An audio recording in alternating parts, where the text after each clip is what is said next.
Hello students, welcome to your channel 3D BSc classes. तो students, आज हम start करने वाले हैं एक नया topic, Einstein theory of relativity, जो इस यूनिट का लास्ट टॉपिक है। अब थ्योरी ऑफ रिलेटिविटी क्यों आई आइंस्टीन के माइंड में, ये बहुत ही इंटरेस्टिंग टॉपिक है। वैसे थ्योरीज अगर हमारे पास एग्जाम पेपर में लिखना होता है तो हमें बस इसके दो पोस्टुलेट लिखने होते हैं और दोनों थ्योरीज के बारे में लिखना होता है, स्पेशल थ्योरी ऑफ रिलेटिविटी और जनरल थ्योरी ऑफ रिलेटिविटी। इन्होंने दो थ्योरीज दी थी, एक स्पेशल और एक जनरल थ्योरी। अब क्यों दी थी, क्या मानना था आइंस्टीन का, इससे जानने के पहले हम देखेंगे न्यूटोनियन मैकेनिक्स के अकॉर्डिंग क्या क्या चीज़ें थी।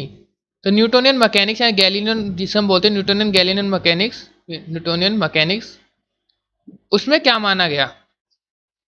उसमें हम क्या पढ़ते हुए आ रहे हैं, जब हमने फ्रेम ऑफ रेफरेंस के अकॉर्डिंग देखा तो फ्रेम ऑफ रेफरेंस उन्होंने बोला था कि वेलोसिटी क्या है, रिलेटिव है, स्पीड क्या है, रिलेटिव है, और हमारे पास ये जितनी भी मोशन की जितनी भी चीज़ें ये सब क्या है, हमारे पास रिलेटिव है। रिलेटिव का मतलब क्या, रिलेटिव का मतलब आपको कई वीडियोस में बता चुका हूँ पीछे की। रिलेटिव का मतलब कि ऑब्जर्वर डिपेंड करती है कि किसकी वेलोसिटी कितनी होगी। एग्जाम्पल, अब हम कर रहे हैं हम आइंस्टीन, तो सपोज करो एक ट्रेन में हमारे पास आइंस्टीन सर जा रहे हैं अपने घर की तरफ, और उसी ट्रेन में एक खुश नसीब वाला जो उनके साथ बैठकर चाय पी रहा है, ठीक है, तो उसको मैंने मान लिया पी। आइंस्टीन सर के साथ एक बंदा बैठकर चाय पी रहा है और बाहर से ये देखकर जेलस हो रहा हूँ कि आइंस्टीन सर के पास कोई बैठा हुआ है, क्योंकि मेरा मिलने का बहुत मन है ऐसे महान साइंटिस्ट से। एक अलग ही बहुत ही बढ़िया साइंटिस्ट है जिन्होंने पूरी फिजिक्स के लॉज को हिला के रख दिया था। क्या था कि अगर मैं यहाँ से देख रहा हूँ तो यहाँ से ये ट्रेन भी वेलोसिटी से मूव कर रही है, सपोज करो 500 या 50 किलोमीटर पर आवर की स्पीड ले लो, 50 किलोमीटर पर आवर की स्पीड से मूव कर रही है। तो यहाँ से मेरे को देखने से क्या लगेगा कि आइंस्टीन सर कितने से मूव कर रहे हैं, 50 किलोमीटर पर आवर की मूव से। और आइंस्टीन सर को यहीं से अगर वो दूसरा बंदा देख रहा है खुश नसीब जो कि बहुत अच्छा है, वो क्या देख रहा है कि वो रेस्ट पर है। तो ये किस पर डिपेंड कर रहे थे, फ्रेम ऑफ रेफरेंस पर डिपेंड कर रहे थे, ये ऑब्जर्वर पर डिपेंड कर रहे थे कि किसकी कंडीशन क्या होगी। तो उसकी स्टेट बताने के लिए हमारे पास ये सब क्या है, वेलोसिटी, स्पीड, पोजीशन, ये सब क्या थे, रिलेटिव्स थे। अब इसी रिलेटिव को सोचते हुए आइंस्टीन के बारे में बहुत सारे क्वेश्चन उभरे। सबसे पहला क्वेश्चन क्या, कि जिस तरीके से यहाँ पर अगर मैं एक बस लूँ और उस बस में एक आदमी जो कि बस हमारे पास सपोज करो वो भी 50 मीटर पर सेकंड से दौड़ रही है, और इस आदमी को मैं 10 मीटर पर सेकंड से इसी बस की डायरेक्शन में दौड़ा दूं, तो वो मुझे उसकी स्पीड कितनी दिखाई देगी। ऑब्वियसली बात है, हमें उसकी स्पीड कितनी दिखाई देगी, 60 मीटर पर सेकंड रिलेटिव वेलोसिटी दिखाई देगी क्योंकि हमें। और इसी बंदे को अगर मैं अपोजिट डायरेक्शन में रोटेट करा दूँ तो तब मुझे उसकी वेलोसिटी कितनी दिखाई देगी, तब हमें दिखाई देगी 40 मीटर पर सेकंड। तो आइंस्टीन ने इससे सोचा कि जब ऐसा हो रहा है तो क्या ये सब चीज़ के लिए वैलिड है, यूनिवर्स में जितनी भी चीज़ें सबके लिए वैलिड है। तो उन्होंने देखा हाँ, यूनिवर्स में जितनी भी चीज़ें सब चीज़ के लिए वैलिड है।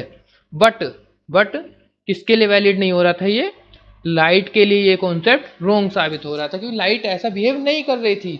तो क्या लाइट के लिए नए लॉज बनाए गए, क्या लाइट फिजिक्स के लॉज को फॉलो नहीं करती। इस टाइप के अलग अलग क्वेश्चंस आइंस्टीन के मन में उठने लगे। तो उन्होंने क्या हुआ, इसके कॉन्सेप्ट को समझने के लिए बहुत सारी रिसर्चें करी और एक अपना एक नया ही कॉन्सेप्ट दिया। उन्होंने क्या देखा, देखो पहले हम जब माइकलसन मोर्ले का एक्सपेरिमेंट हुआ था तो माइकलसन मोर्ले ने ये तो बता नहीं पाया कि वो ईथर डिपेंडेंट है या नहीं है, क्योंकि हमें पता है कि लाइट को चलने के लिए आइंस्टीन ने साफ प्रूफ कर दिया था कि लाइट को चलने के लिए ईथर की प्रेजेंस की आवश्यकता नहीं है। ठीक है, अब क्या हुआ आगे, ये तो प्रूव नहीं कर पाए क्योंकि ये फेल हो गए, और इसको मैं बोलूंगा ये सबसे ग्रेटेस्ट फेल एक्सपेरिमेंट था। इसके बारे में तो बता नहीं पाई ईथर की प्रेजेंस है या नहीं, ल्यूमिनस ईथर की, लेकिन उन्होंने ये जरूर प्रूफ कर दिया था कि स्पीड ऑफ लाइट क्या है, इनवेरिएंट है, इज इनवेरिएंट, जो कि हमने सिग्निफिकेंट में भी देखा था। स्पीड ऑफ लाइट क्या है, कांस्टेंट है, इसका मतलब हर एक फ्रेम में, इसका मतलब किसी भी फ्रेम से देख लो हमें स्पीड ऑफ लाइट क्या दिखने वाली है, सेम दिखने वाली है। तो इसका मतलब यहाँ पर जब हमें यहाँ पर ये स्पीड ऐड हो रही थी तो इसी कॉन्सेप्ट को आइंस्टीन ने लगा दिया लाइट के साथ। लाइट के साथ कैसे, कि हमारे पास जब बस वगैरह के आगे हेडलाइट लगी होती हैं तो उसमें से जो लाइट निकल रही है, अगर वो बस रेस्ट पर है तो उसकी स्पीड कितनी होगी, सी, जो कि स्पीड हमने कई गैलीलियो साइंटिस्ट ने शुरुआत की थी स्पीड ऑफ लाइट निकालने के लिए, वो नहीं निकाल पाए थे, बाद में कई साइंटिस्टों ने इसकी स्पीड ऑफ लाइट निकाल ली थी। तो स्पीड ऑफ लाइट निकालने के लिए जिसकी वैल्यू कितनी आई थी, 3 × 10⁸ ठीक है, तो रेस्ट पर ये होनी चाहिए। और फिर अगर यही बस हमारे पास वी वेलोसिटी है 50, सपोज करो इसके करीब ही ले लेते हैं, सपोज करो बाई चांस हमने 500 मीटर पर सेकंड भी चला दी, तो इसका मतलब ये क्या होनी चाहिए, फिर इसकी स्पीड क्या होनी चाहिए, सी प्लस 500 मीटर पर सेकंड, लाइट की स्पीड चेंज हो जानी चाहिए। लेकिन अब यहीं पर उनके दिमाग में क्वेश्चन उठा कि सब साइंटिस्टों ने तो क्या बोल दिया कि स्पीड ऑफ लाइट क्या है, कांस्टेंट है। तो आइंस्टीन का मानना क्या हुआ, आइंस्टीन के मन में ये आया कि यार क्या ये जितने भी साइंटिस्ट ने बताया सबने रॉन्ग बताया है कि स्पीड ऑफ लाइट कांस्टेंट नहीं है। नहीं, उसको भी गलत नहीं प्रूफ कर सकते क्योंकि उसका कोई एक्सेप्शन नहीं था, वो एक्सपेरिमेंट से प्रूफ हो गई थी कि स्पीड ऑफ लाइट तो कांस्टेंट है। तो आइंस्टीन को इस क्वेश्चन पर डाउट हुआ। तो इसका कॉन्सेप्ट को समझने के लिए उन्होंने बढ़ाई न्यूटन पावर से टक्कर। न्यूटन का मानना क्या था कि टाइम जो है एब्सोल्यूट है, टाइम जो है एब्सोल्यूट है, यानी कि सभी के लिए टाइम क्या है, सेम होगा, कहीं से भी देख लो सब पूरे यूनिवर्स में टाइम सेम है। लेकिन आइंस्टीन ने ये माना कि नहीं, अगर टाइम सेम नहीं है, अगर स्पीड को अगर हमें इसको बराबर दिखाना है कि ये वी वेलोसिटी से मूव भी कर रही है तब भी स्पीड इसकी लाइट ऑफ लाइट क्या रहे, सी रहे, तो उसके लिए उन्होंने क्या माना कि टाइम सबके लिए एब्सोल्यूट नहीं है, टाइम भी क्या है, वेरिएंट है, यानी कि अलग अलग स्पेसिस पर अलग अलग है। देख रहे हो, अलग मतलब क्या फील कर पा रहे हो कि अर्थ पर टाइम कुछ और मूव कर रहा है, मून पर टाइम कुछ और मूव कर रहा है। तो आइंस्टीन ने इस अपनी स्पेशल थ्योरी ऑफ रिलेटिविटी में इसी को डिफाइन किया है कि टाइम कैसे कैसे मूव कर रहा है। तो आइंस्टीन ने दो चीज़ें मानी कि स्पीड ऑफ लाइट ये क्यों मूव नहीं कर रही। उन्होंने माना एक टाइम डायलेशन। देखो थ्योरी तो 2 मिनट की है लेकिन समझना जरूरी होता है, हर चीज़ को समझना जरूरी है क्योंकि फिजिक्स है और फिजिक्स को फील किए बिना कुछ भी करना बेकार है। जब तक हमें पता ही ना हो कि रूल क्या है, रट्टा मार लो, रट्टा तो बुक से ही मार लेंगे, लेकिन इनको समझना जरूरी है। तो आइंस्टीन ने क्या बोला, आइए कॉन्सेप्ट करते हैं कि टाइम डायलेशन पर और हमारे पास एक लेंथ कॉन्ट्रैक्शन होता है, तब इसके लिए ये कॉन्सेप्ट आता है, टाइम डायलेशन और लेंथ कॉन्ट्रैक्शन। इसका मतलब टाइम डायलेशन का मतलब क्या था कि अगर कोई चीज़ स्पीड से चल रही है तो उसके लिए टाइम क्या हो जाएगा, स्लो हो जाएगा, तभी ये स्पीड अचीव की जा सकती है। कि अगर वो कोई स्पीड से चल रही है तो उसके लिए टाइम क्या हो जाएगा, स्लो हो जाएगा। इसके लिए उन्होंने क्या देखा, ये इसको एक एग्जाम्पल समझते हैं। एक लेते हैं हमारे पास लाइट क्लॉक। लाइट क्लॉक कैसी, लाइट क्लॉक कुछ इस टाइप से, यहाँ पर, ठीक है।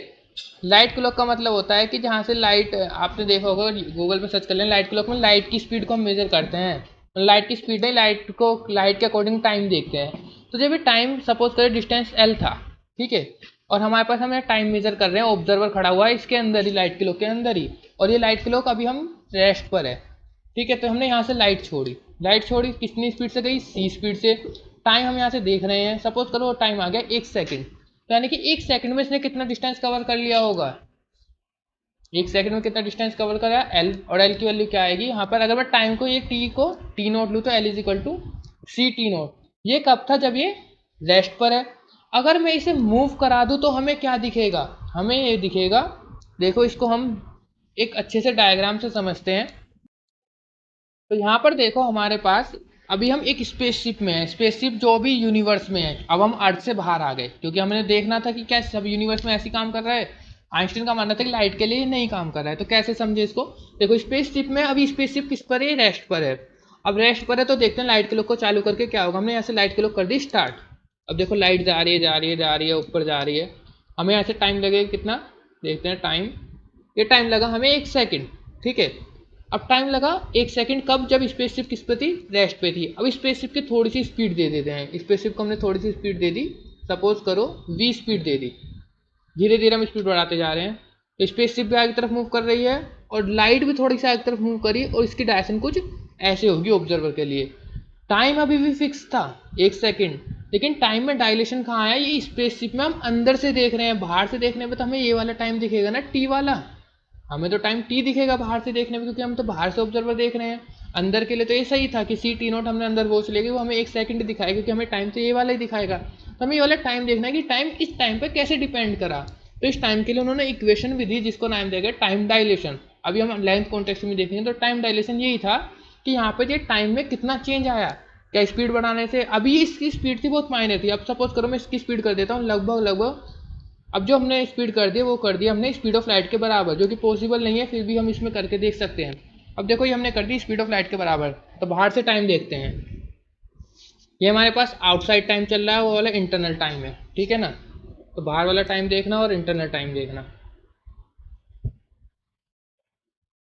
बाहर हमें 2 सेकंड हो चुके हैं, अंदर अभी 1 सेकंड भी नहीं हुआ है, टाइम डायलेशन आ रहा है। ये टाइम कौन सा है, ये टी की वैल्यू है, इस वाले टी को, ये टी नोट की वैल्यू है। टी नोट यानी कि ऑब्जर्वर के द्वारा टाइम, और ये बाहर वाला टाइम। देखना ये अभी भी कितना टाइम लेगा, 1 सेकंड देखते हैं।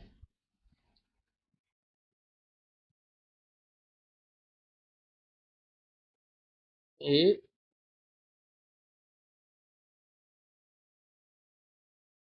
हो गया स्टॉप। देखो अब यहाँ अंदर से देखने पर अभी भी टाइम कितना लगा, 1 सेकंड, लेकिन यही चीज हमने बाहर से ऑब्जर्व देखी, टाइम क्या हो गया, 7 सेकंड। इसका मतलब क्या हुआ कि टाइम में कुछ तो डिफरेंस आया है।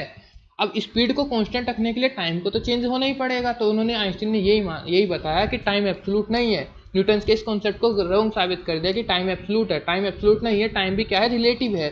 वो अलग अलग यूनिवर्स में, अलग अलग प्लैनेट्स पर, अलग अलग चीज पर, ऑब्जर्व पर डिपेंड करता है। तो उन्होंने यही दिखाया। अभी हमारे पास स्पेसशिप कितने से चल रही थी, स्पीड ऑफ लाइट से चल रही थी, तो हमारे पास टाइम भी आया। अब ये टाइम डिपेंड कैसे कर रहा है अंदर वाले टाइम से, यानी कितना टाइम डायल्यूशन हो जाता है, उसको देखते हैं अब। सो अब चलते हैं थ्योरीज पर, थोड़ा थ्योरी पार्ट इसका। देखो यहाँ पर हमारे पास स्पेशल रिलेटिविटी है क्या।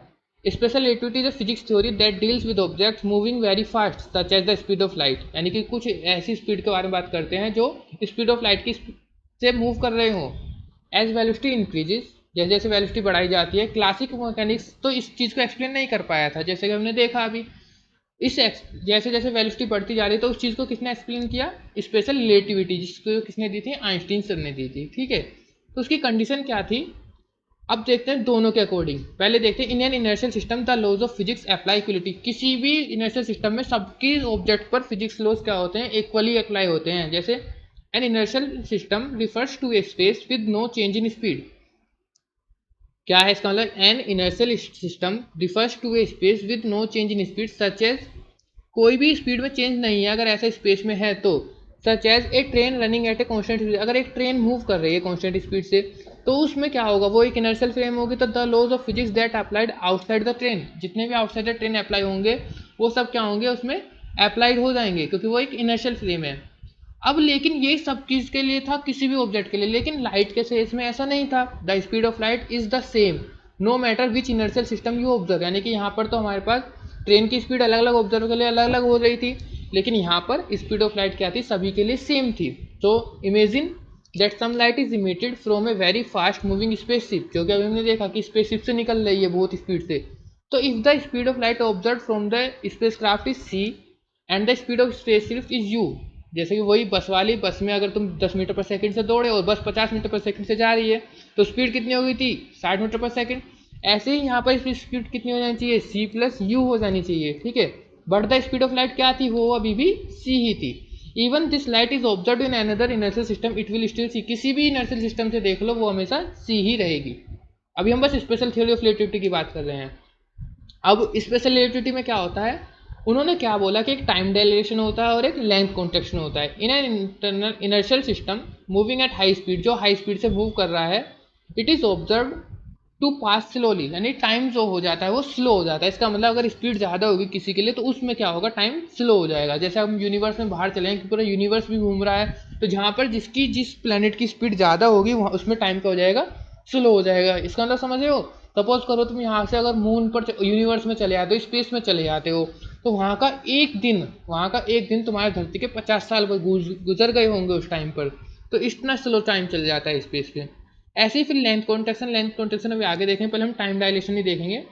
Time dilation, the time inside an object moving at high speed slowly, जो भी स्पीड हमारे पास से चलता है, हाई स्पीड से चलता है, उसके लिए क्या हो जाता है, स्लो हो जाता है उसके अंदर टाइम। ठीक है, of course all inertial systems are equal, so if you look at outer space from a spacecraft, अगर तुम आउटर स्पेस क्राफ्ट से बाहर से देखोगे, you observe that time in external space move slowly, वहाँ भी एक्सटर्नल स्पेस में क्या कर रहा है, टाइम स्लोली मूव कर रहा है। उसी एग्जाम्पल को देखते हैं हम। Consider a spaceship that is moving at a very high speed. देखो इसको बनाने में बहुत टाइम लगा है, इस वीडियो को ज़्यादा से ज़्यादा शेयर करना और चैनल को सब्सक्राइब जरूर कर देना। ठीक है, अच्छी एक्सप्लेनेशन है, कुछ भी डाउट हो तो कमेंट सेक्शन में ज़रूर बताना। तो यहाँ पे आप आगे बढ़ते हैं अपने कॉन्सेप्ट की तरफ, ध्यान नहीं भटकना चाहिए, बिल्कुल यहीं फोकस रखिए। When the spacecraft is stationary, जब स्पेस क्राफ्ट स्टेशनरी थी तो हमारे पास लेंथ कितनी आई थी, CT नोट, तो यही हमने यहाँ लिखा है। The inside and outside of the spacecraft are same the inertial system, जब स्पेस किस पर था, हमारे पास ये स्पेसशिप रेस्ट पर थी, तो दोनों ही हमारे लिए क्या थे, सेम थे। तो assuming that the light emitted from the bottom, तो मतलब इतना कुछ पढ़ने की जरूरत नहीं है, बस ये बोल रहा है कि अभी स्पेसशिप रेस्ट पर है और तुम बाहर से देखो या अंदर से देखो, दोनों ही में क्या होगा, लेंथ क्या आएगी, सेम आएगी। तो लेंथ क्या आई, CT नोट।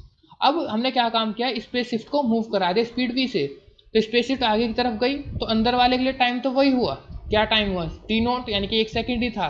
लेकिन बाहर वाले के लिए टाइम क्या हो गया, कुछ अलग हो गया। उसके लिए टाइम क्या हो जाएगा वो हमने देखा था, यही डेरिवेशन कल हमने उसमें भी किया था, माइकलसन मोड लेने भी, उसको मैं उससे रिलेट करके दिखाऊंगा, अभी देखते हैं।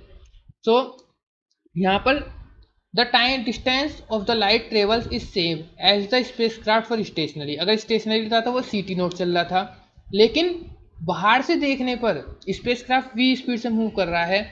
तो इसको देखो मैं समझाता हूँ कैसे। एक देखो ये ऐसे था कि अगर हमारे पास स्पेसशिप रेस्ट पर, ये स्पेसशिप है और उसके अंदर हमारे पास लाइट क्लॉक है, लाइट क्लॉक यहाँ से यहाँ मूव करी, तो अंदर वाला ऑब्जर्वर हो या बाहर वाला ऑब्जर्वर हो, जैसे कि यहाँ से तुम बस समझ लो, इसमें बस में यहाँ पर चाहे तुम अंदर वाला बस रेस्ट पर है तो अंदर वाला ऑब्जर्वर तुम्हें किस पे दिखेगा, रेस्ट पर दिखेगा, और यहाँ से भी तुम रेस्ट पर हो ही, तो अंदर कुछ भी मोशन हो रहा हो उसको भी सेम दिखेगा, तुम्हें भी सेम दिखेगा, यानी दोनों के लिए। अब बात कर लेते हैं स्पेसशिप में। तो स्पेसशिप में सेम यही था कि स्पेसशिप में यहाँ भी टाइम 1 सेकंड आया था, यहाँ भी टाइम 1 सेकंड आया था, यानी कि वो टाइम मैंने मान लिया टी नोट है, कुछ भी टाइम आ सकता है वो। और ये वाली डिस्टेंस थी एल, तो वाली डिस्टेंस कितनी आई थी, जब दोनों को बाहर से देखा था, L is equal to C T nought, दोनों ही ऑब्जर्वर के लिए।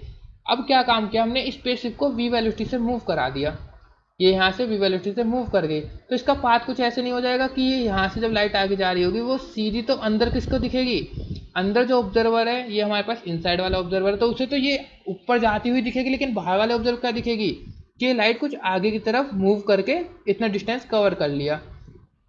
बाहर वाले ऑब्जर्वर के लिए तो यही होना चाहिए फ्रेम ऑफ रेफरेंस के अकॉर्डिंग, क्योंकि उसमें वेलोसिटी क्या हो जाती है ऐड, तो ये वाली वेलोसिटी कितनी हो जाएगी we T, v into T, ये वाला डिस्टेंस कवर करा, और ये वाला डिस्टेंस c इंटू टी, और ये वाला डिस्टेंस क्या था c टी नोट था।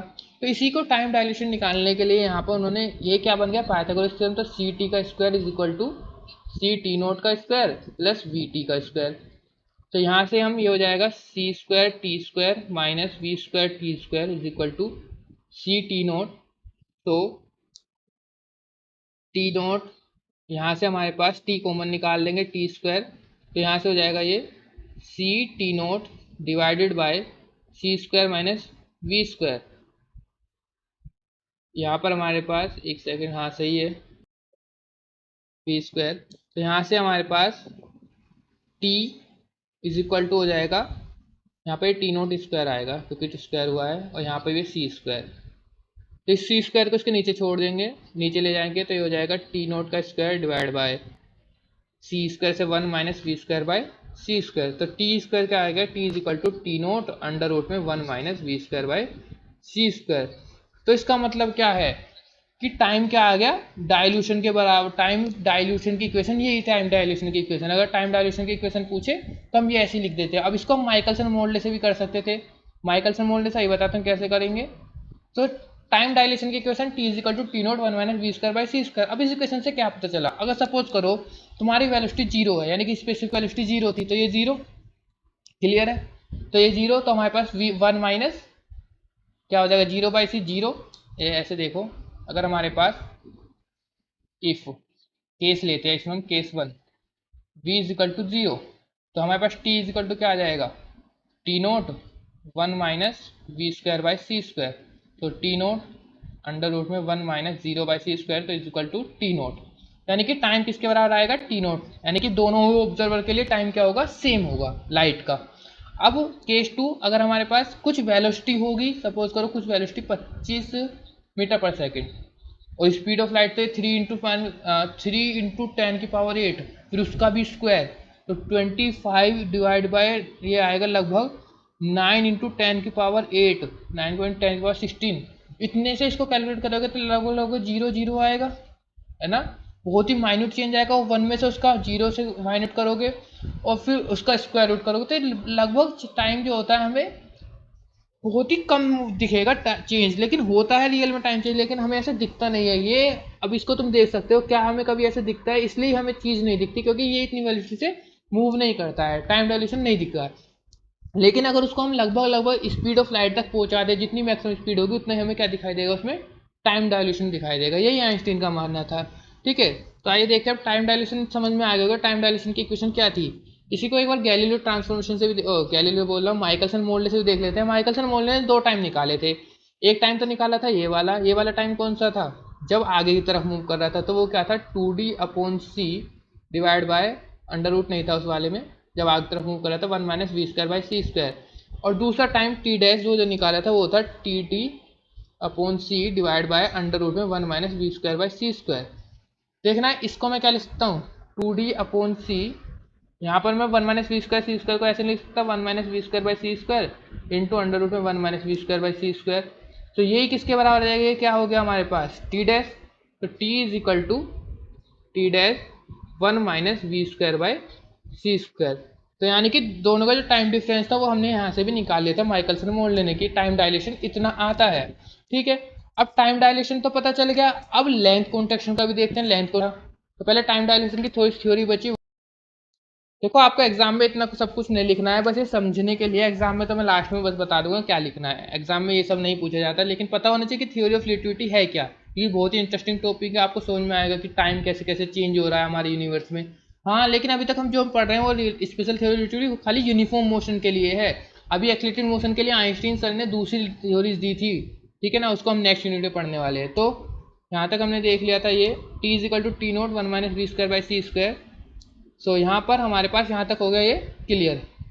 ठीक है, तो यहाँ से हम देख सकते हैं if T of moving object T nought, इसका मतलब क्या था, T is equal to T note 1 minus we square by C square. T note क्या था, observer time in the spaceship, और टी क्या था हमारे पास बाहर से देखने में, क्योंकि हम चीज़ तो हर चीज़ बाहर से ऑब्जर्व कर रहे होंगे। तो यहाँ से उन्होंने पता लगा लेते हैं टाइम क्या होता है, डाइल्यूट हो जाता है, यानी टाइम कम हो जाता है जब स्पीड किसी चीज़ की ज़्यादा होती है। तो इसकी वजह से वो क्या हो जाता है, बराबर डिस्टेंस यानी बराबर स्पीड दिखाता है हमारे पास स्पीड ऑफ लाइट। ठीक है, ये खाली किसके लिए था, ये खाली लाइट के लिए था, लाइट के लिए वैलिड है, और ऑब्जेक्ट के लिए वही हमारे पास न्यूटन के वैलिड फॉर्मूलेज लॉज सब वैलिड थे, खाली लाइट पर वैलिड नहीं थे। ठीक है, अब बात करते हैं हम लेंथ कॉन्ट्रैक्शन की।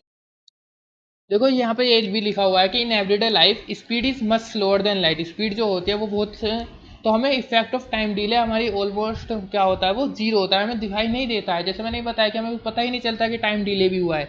लेकिन अगर बाहर यूनिवर्स में चले जाओ, वही मैंने बताया कि अगर तुम यूनिवर्स का एक दिन बिता रहे हो वहाँ पर, तो तुम्हें वहाँ पर अर्थ पर जब आओगे तो देखोगे कि तुम्हारा दोस्त बूढ़ा हो चुका होगा, उसके 2 बच्चे होंगे, और तुम वहाँ पर अभी भी जवान जवान ऐसे के ऐसे ही होगे। तो इसलिए अगर किसी को बुढ़ा नहीं होना है, अपने दोस्त से पहले जाना है, तो वो अर्थ पे जाके रह सकता है, और मतलब अर्थ से बाहर चला जाए। ठीक है, ऐसा रियल में भी हुआ है, कुछ साइंटिस्टों को देखा होगा, जैसे कुछ साइंटिस्ट बहुत बहुत दिनों के लिए मून पर चले जाते हैं, मून की सैर करते हैं, स्पेस में रहते हैं, तो उनके साथ भी यही होता है, किसी की ग्रोथ ज़्यादा हो जाती है धरती के मुकाबले, तो किसी की ग्रोथ रुकी जाती है, किसी की ग्रोथ बहुत कम हो पाती है। तो ये किसकी वजह से होता है, सब कुछ टाइम डायल्यूशन की वजह से ही होता है। ठीक है, अब बात करते हैं लेंथ कॉन्ट्रैक्शन क्या था। देखो अब लेंथ कॉन्ट्रैक्शन क्या है, लेंथ कॉन्ट्रैक्शन का एग्जांपल समझते हैं। सपोज करो हमारे पास एक ट्रेन है, और ट्रेन में 2 मिरर लगा दिए, एक मिरर इधर लगा दिया और एक मिरर इधर लगा दिया। ठीक है, यहाँ से हमने लाइट को छोड़ा, ये लाइट गई यहाँ टकराई, फिर वापस आई, और वापस आने के बाद इतने डिस्टेंस कवर किया, तो टोटल डिस्टेंस ने कितना कवर किया एल नोट, और टोटल डिस्टेंस यहाँ से हम निकालेंगे तो 2 यहाँ से आ जाएगा हमारे पास जो सी टी नोट, जो डिस्टेंस क्या भी देखो सी टी नोट किसने कितनी बार डिस्टेंस किया, 2 एल नोट के बराबर। ठीक है ना, तो ये 2 बार 2 बार सेम डिस्टेंस कवर किया, कब, जब हमारे पास ट्रेन क्या थी, स्टेशनरी थी, यानी कि हम बोल सकते हैं कि हम इनसाइड द ट्रेन थे। अब ट्रेन स्टेशनरी, तो हमारे पास दोनों ही टाइम क्या है, टी नोट और टी नोट है, दोनों के लिए टाइम क्या है, सेम है। ठीक है, तो इस इक्वेशन को हमने लिखा the inside and outside of the train are the same inertial system, क्योंकि दोनों ही रेस्ट पर है। The time to round trip of the light as follows, यहाँ पर हमारे पास टी नोट क्या आ गया, is equal to 2 l naught by c. ये कैसे निकला, ये देखो यहाँ पर हमारे पास, देखो यहाँ से समझते वो सिमुलेशन अभी देखा, उसको देखते हैं। यहाँ पर लेंथ कॉन्ट्रैक्शन क्या है, कि हमारे पास एक ट्रेन है जो अभी रेस्ट पर है, तो रेस्ट में हमारे पास 2 मिरर लगा दिया हमने। लेंथ कॉन्ट्रैक्शन का मतलब क्या है, कि हमें लेंथ भी, हमें लाइट में स्पीड बढ़ाने पर हमें लेंथ में भी चेंज दिखता है। वो कैसे, देखो कि हमारे पास लाइट की, और ये वाला डिस्टेंस मैंने मान लिया यहाँ से यहाँ तक एल, उसमें एल नोट मान लिया, तो हमने भी एल नोट ले लिया। यहाँ से चली लाइट, तो यहाँ से टाइम लगा उसको यहाँ से यहाँ तक कवर करने में टी नोट, तो ये वाला डिस्टेंस कितना हो जाना चाहिए, सी टी नोट। ठीक है, फिर वापस यहाँ से आई, और फिर वापस यहाँ चली गई, ये सी टी नोट। तो यहाँ से सी टी नोट क्या हो जाना चाहिए, ट्वाइस ऑफ एल नोट के बराबर, कि सी टी नोट 1 और 2, तो सी टी नोट ने कितनी बार एल नोट कवर किया, 2 बार, तो टी नोट यहाँ से क्या आ गया, 2 एल नोट बाय सी। ठीक है, अब ये तो था किस पर, रेस्ट पर। अब बात कर लेते हैं ट्रेन मूव कर रहा है, देखो इसको ध्यान से समझना। यहाँ पर देखो ट्रेन थी, ये वाला पॉइंट फिक्स था मिरर के लिए, ये वाला ए, और ये वाला पॉइंट था बी। अब ट्रेन मूव कर रही है वी वेलोसिटी से, ट्रेन के अंदर वाले को तो सेम यही दिख रहा होगा, जैसे जैसे इसने ट्रेन के अंदर वाले के लिए यही रहेगा क्योंकि अंदर जो भी फ्रेम होगा वो अपने आप को रेस्ट पर रहेगा। लेकिन हम बात कर रहा हूँ बाहर वाले ऑब्जर्वर के लिए, जब ट्रेन रेस्ट पर होती है तो अंदर और बाहर दोनों के लिए सेम ही होगा कि दोनों ही रेस्ट पर है। अब यहाँ पर इसको क्या दिख रहा होगा, जब ये यहाँ से यहाँ तक लाइट चलना शुरू हुई तो ट्रेन भी तो आगे तरफ मूव कर रही है, यानी कि ये कुछ इसको ऐसे दिख रहा होगा कि लाइट जब आगे तरफ मूव करी है यहाँ तक, तो यहाँ पर ट्रेन भी इतनी मूव कर चुकी होगी, फिर यहाँ से ये वापस आई तो ट्रेन थोड़ी और आगे मूव कर चुकी होगी। तो अभी देखेंगे एनिमेशन के थ्रू कैसे होता है, लेकिन बस समझो।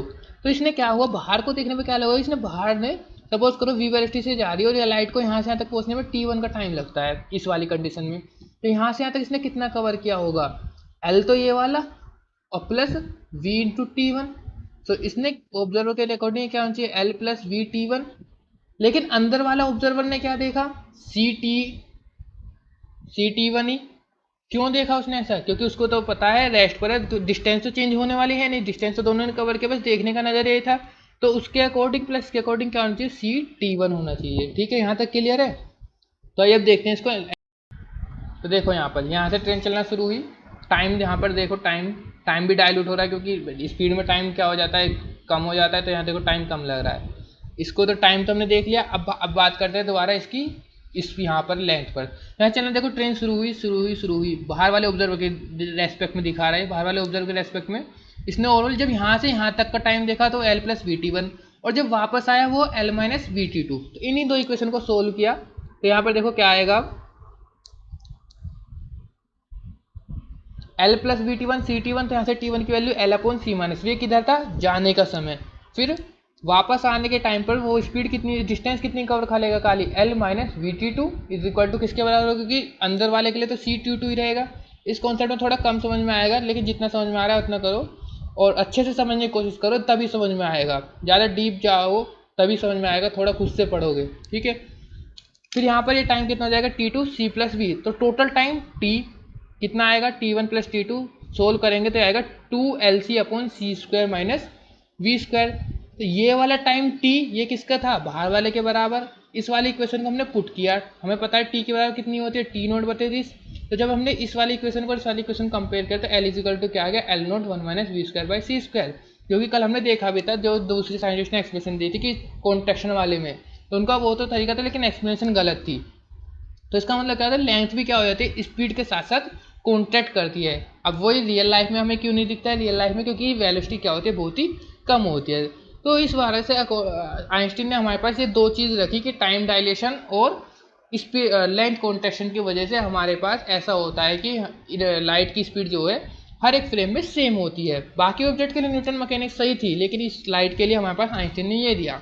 अब देखते हैं कि एग्जाम में किस तरीके से लिखना है, क्या क्या उन्होंने पोस्टुलेट दिए। तो पोस्टुलेट क्या दिया था, एक तो पोस्टुलेट ये दे दिया कि वो टाइम डायलेट हो जाता है और लेंथ कॉन्ट्रैक्ट हो जाती है। इसका मतलब कि हमारे पास टाइम एब्सोल्यूट नहीं है, टाइम क्या है, वेरिएबल है। ठीक है, और टाइम वेरिएबल का मतलब क्या है कि टाइम जहाँ पर स्पीड ज़्यादा होगी उस फ्रेम में जो फ्रेम जितनी स्पीड से मूव कर रहा होगा उस फ्रेम में टाइम उतना ही कम चलता है। ठीक है, स्पेस में हमारी जो वेलोसिटी, अब सपोज करते हो तुम स्पेस में बॉल मूव कर रही है और बॉल को कोई देखने वाला ही नहीं है, तो बॉल का तुम पता लगा पाओगे कि हमारे पास बॉल रेस्ट पर है, मूव पर है, जब तक तुम अपनी मोशन के बारे में पता नहीं लगा पाओ। ठीक है, ऐसे ही था लाइट का भी। ठीक है, अब स्पेस में तुम बहुत तेजी से मूव करते हो, लगभग स्पीड ऑफ लाइट से आधे भी मूव कर रहे होते हो, तो तुम्हें उसमें टाइम क्या हो जाता है, उस टाइम पर तुम्हारे लिए कम हो जाता है।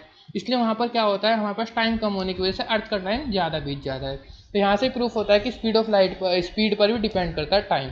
ठीक है, अब देखते हैं इसको लिखना। यहाँ पर ये सब वही लिखा हुआ है जो अब तक हमने पढ़ा। देखो, आइंस्टीन थ्योरी ऑफ रिलेटिविटी जो है बहुत ही बड़ा कॉन्सेप्ट है, इसके अलग एक ही बुक है। तो अभी तो मैंने एक आइडिया दिया है, उसका लगभग 5 या 2% भी नहीं पढ़ाया और कुछ ही बच्चे को समझ में आया, कुछ को नहीं आएगा। तो कोशिश करना कि ज़्यादा समझ पाओ, अगर नहीं भी समझ में आता है तो ये लिख के आ जाओ तो बहुत है पेपर्स में। तो एग्जाम में क्या लिखना है कि the proper explanation of negative result of experimental was given by Einstein. ये बाकी आइंस्टीन के द्वारा नहीं दी गई थी। उनका मानना क्या था कि propose that speed of light is invariant. Speed of light क्या है, इनवेरिएंट है। So Einstein gave the idea that absolute motion through ether is meaningless, यानी कि मीनिंगलेस जो एब्सोल्यूट मोशन था वो ईथर के द्वारा मीनिंगलेस था। According to Einstein space and time are interrelated, यानी कि टाइम भी क्या था, हमारे पास रिलेटिव था स्पेस के साथ साथ। सो गैलीलियो न्यूटन मैकेनिक्स क्या हो गई थी, कुछ गलती थी उसमें एंड उसको मॉडिफाई किया गया। मॉडिफाई किसने किया? फॉर दैट आइंस्टीन, पता ही है हमें आइंस्टीन ने किया। Einstein gave a new concept theory of relativity which has two parts, दो पार्ट्स पढ़ने हैं अभी बस, हमें एक पार्ट पढ़ेंगे जिसका नाम है स्पेशल थ्योरी ऑफ रिलेटिविटी, जिसके पोस्टुलेट क्या थे, हमें बस पोस्टुलेट पूछे जाते हैं कि स्पेशल थ्योरी ऑफ रिलेटिविटी बताओ। अगर एक्सप्लेन करने के लिए आए तो अभी तक मैंने आपको इतना कुछ बताया, तो उसमें सब कुछ एक्सप्लेन कर सकते हो कि according to special theory of relativity time क्या होता है, टाइम रिलेटिव है, टाइम क्या हो जाता है, डायलेशन हो जाता है, लेंथ क्या कर जाती है, कॉन्ट्रैक्ट कर जाती है। तो ये सब जो हमने अभी पढ़ा था वो सब लिख सकते हो। लेकिन अगर पोस्टुलेट आए तो पोस्टुलेट में सिंपल दो पोस्टुलेट दिए थे उन्होंने। क्या पोस्टुलेट दिए थे? The laws of physics are the same in all inertial frames of references, यानी कि फिजिक्स के सभी फेज इनर्शियल फ्रेम में सेम है, खाली किसको छोड़कर? लाइट को छोड़कर। फिर the velocity of light in free space is constant, यानी कि वेलोसिटी ऑफ लाइट क्या थी? कॉन्स्टेंट थी, ये तो सबको ही पता था। It is independent of this relative motion, वो रिलेटिव मोशन पर डिपेंड नहीं करते, यानी कि हर एक इनर्शियल फ्रेम में वो सेम होती है। तो इसको भी आज हमने बहुत ही एग्जाम्पल से देखा। अब यही जो स्पेशल थ्योरी ऑफ रिलेटिविटी दी वो किसके लिए थी? यूनिफॉर्म मोशन के लिए।